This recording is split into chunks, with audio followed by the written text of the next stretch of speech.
Okay, Saturday again, time for another Brotips episode. This time with this beautiful jet takedown from Mackie, who's also with me today. We're going to cover the attack helicopter. And the gameplay we're going to see is some Conquest on Caspian. A pretty decent gameplay. I'm not the best gunner, as you're probably going to see on Conquest. I'm used to flying in Rush. And afterwards some Karg Island Rush gameplay in case we overshoot in time. So first of all, Mackie, just quickly introduce yourself. Tell me what you do, or tell the viewers what you do. Hey guys, I'm MadMackie. I fly the attack helicopter for Collier Shot. We're a competitive clan on PS3. Doctor was new gunner for me. We had to kind of make it up as we went along. We played, I think, only 2 or 3 games, but it went pretty well. Alright then, I still have bad feelings because I feel like a sucky gunner, but I hope you're gonna enjoy the gameplays. So let's get started with the important stuff. So I guess the most important thing that people need to know is how to exercise flying. It is very important that you just don't go into a public server and hop in a Havoc or in a Viper and just crash it over and over until you manage to fly. The best way to learn flying is definitely the co-op mission, Fire from the Sky. And there's also distinct differences between the helicopters. The Havoc is a lot slower, it climbs faster, and overall I guess we can agree that it's the worst helicopter. Like, it's really not as good as the Viper. And you just want to do a lot of exercising on the Fire from the Sky mission, just like Tactics told you with the Little Bird. It's basically the same, and like that you'll be good to go and you'll be good to fly in public matches. And of course the next thing you need to know is what specs shall I use as a pilot or a gunner. So I'll let you explain that real quick, Mackie, if you can. Yeah. Specializations as a pilot, it depends. It depends mostly on whether you plan to have a good gunner that you know and you're going to work with, or you're flying with yourself, or just randoms. Randoms and no one is usually almost the same thing. So first of all, if you're just flying by yourself, because it kind of covers the most important things that you'll need to have, you know, that you can't rely on the other guy to do for you. So first thing you'll want is stealth. It's pretty obvious, you know, you want to keep the rockets off you for as long as possible. That's what it does. Flares, again, pretty obvious. You want to, you know, keep the rockets off you. It's all right. It's about the same theme if you're trying to keep yourself alive as long as possible. That's what these perks are about, as opposed to making you better at kill things. It's just keeping you alive to do the killing. So stealth and flares, what you're going to want to use. Then heat seekers, obviously, you don't even get a choice in that, and you wouldn't want it anyway because it is the perfect setup for taking out any of your aircraft. Then, if you do have a gunner that's good and he's going to be able to work well with you, then he's able to cover those for you. That's the important bit. He can take stealth and he can take flares, because the other options in his first slot anyway aren't nearly as important as stealth, and his aren't as good as the pilot's. So if he can cover the stealth bit for you, it lets the pilot use something else. And then also flares, things like thermal scope are good.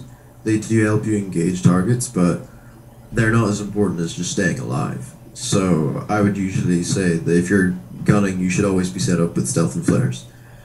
For your third spot, guided missile is pretty much always going to be better than TV missile. Anyone who's used TV missile will tell you, at least on console, it does not control well. It's super hard to aim. It's got a lot of input lag.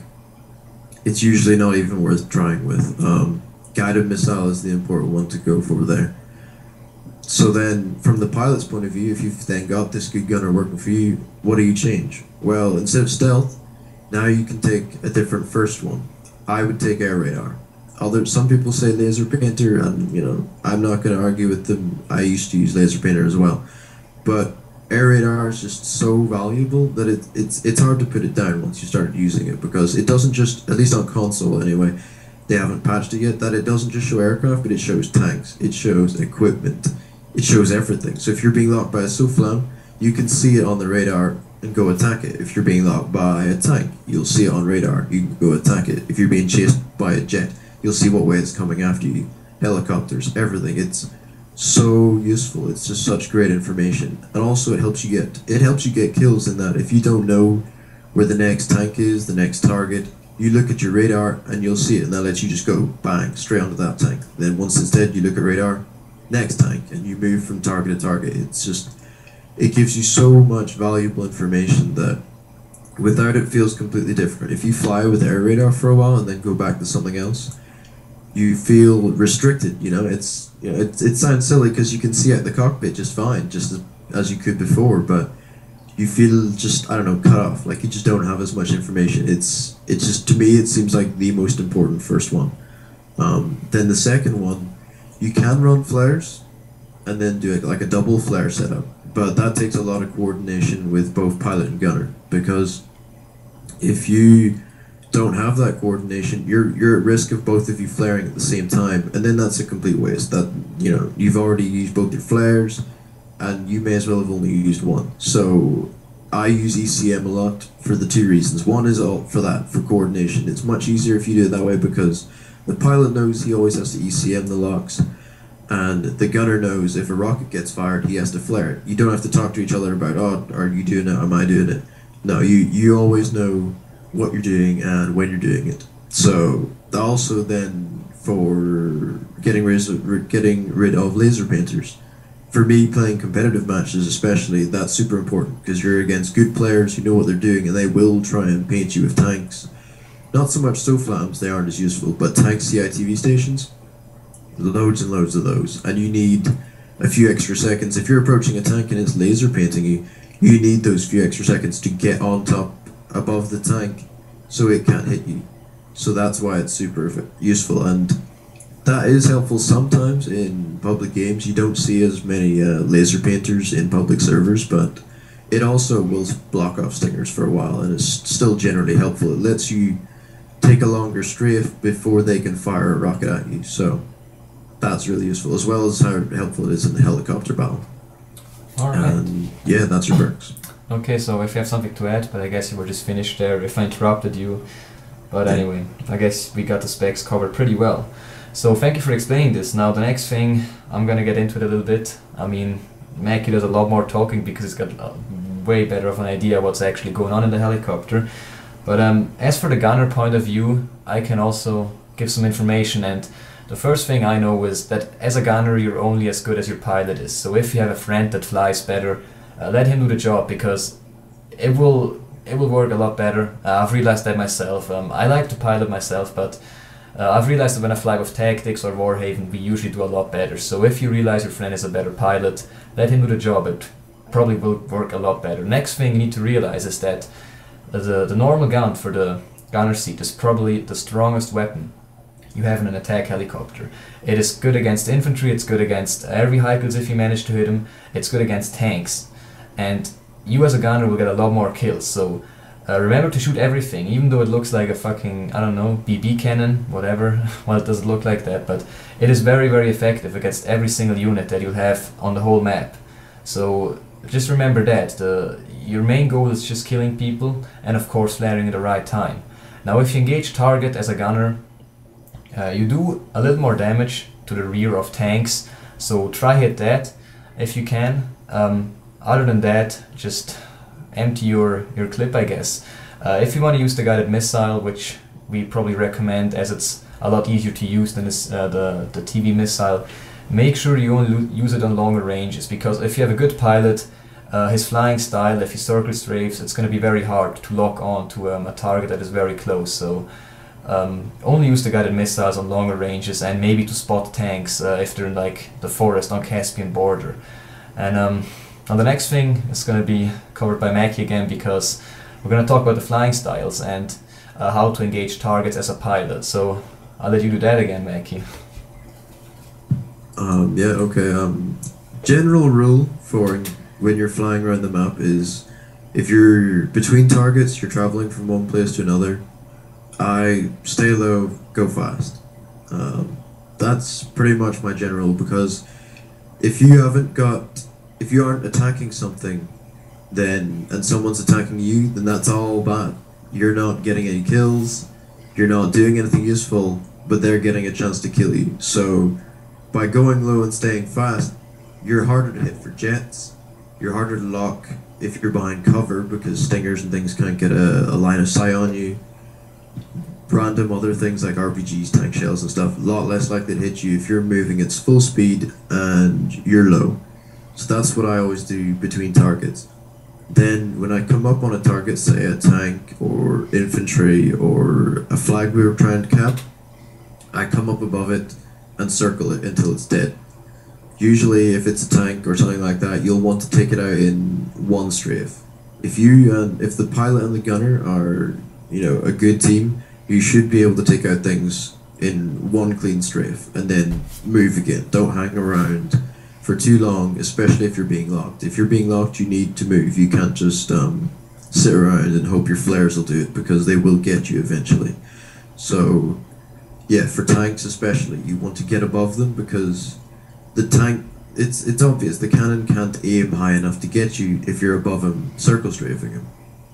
And even then, if he's locking you with your laser painter, don't panic and run away from him. That's what he wants. If you're flying above him, don't forget the laser painter can aim much higher up vertically than the cannon can. So quite often, you'll be getting locked by the laser painter, but the tank still can't shoot you. So if you're being locked and you know it's by the tank you're killing, and you know you're high enough above it, don't worry about it. Don't panic and fly away, because if you fly away, then you fly into his line of sight. You fly into his view and he can get you. What you just want to stay above him, not like directly above him, because then you can't shoot as the pilot. You want to be having both of you on with your weapons aimed at it effectively, not just the gunner.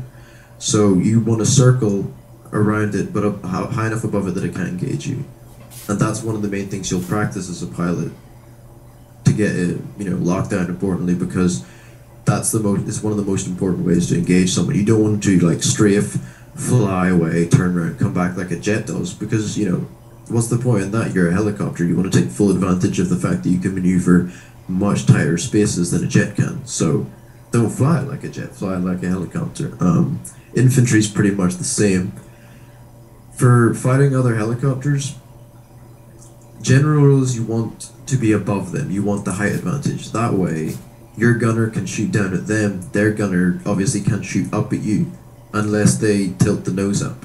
But if they tilt the nose of the helicopter up to let the gunner engage and just to lock their rockets on, at this point they're tilted backwards. So they're going backwards and they're losing height. So they're going, down, backwards. They're in a really bad spot at this point before you've even started shooting each other, because you're looking down. So you have easy knowledge of how high you are. You can obviously see the ground behind them. You know how high you are and you're engaging them, and your gunner's shooting down at them. They're trying to shoot up at you, lock you. The gunner's got an awkward angle because he's trying to look up, and they're flying backwards and they're losing height. If this fight doesn't end soon, they're just going to crash anyway. So at this point, you've got the perfect situation, especially if you have the Viper, because it can stay up much longer than the Havoc, simply because it moves up and down vertically much faster. It can go straight up, straight down, much better than the Havoc. So if you have a Havoc below you going backwards and down, you've got him completely trapped. He has to kill you now or he's just going to crash. So that's the basic, why you want to be above them. If they have the height advantage on you already, you don't want to run away from them. If you turn and just try and fly away, especially in the Havoc, if you're in the Havoc and they're in the Viper and they're even half good, you're not going to get away. So you don't want to turn and run. If you turn and run, they can lock you, they can just follow you around, and they'll get you eventually. What you want to do is get underneath them and then go behind them. So even if they've got air radar on the radar, you're pretty much sitting on top of each other. And that's enough confusion to at least give you a chance to try and catch up, especially in the Viper, because you can climb so well. If you're below him and he looks down to try and get you, he's aiming down, so he's going to start coming down the ways. If you pull up when you're underneath him, you'll go up really fast, he'll go down obviously, and you'll even out that height balance really quickly. There's a few videos on my channel of me doing just that, and that's your best shot at evening out the height balance. You want them to try and come down to you, because most pilots, if you're below them, they'll be like, oh right, I'll come down and get you, because they aren't thinking about the fact you might be trying to trap them. So you want to trick them to come down to you and you to pull up the whole time, and then you should be able to balance it out. That way you at least even out the odds a bit in your favor, especially in the Havoc. If you don't have at least the same height as them in the Havoc, you're going to have a seriously hard time just because of the fact that it can't fly as well. Alright, so I guess in summarize we can say that usually you want to travel low, and if you're engaging targets you want to try stay above them. I guess that's correct, isn't it? Yeah. Alright, so I think that's basically the most we have to cover here.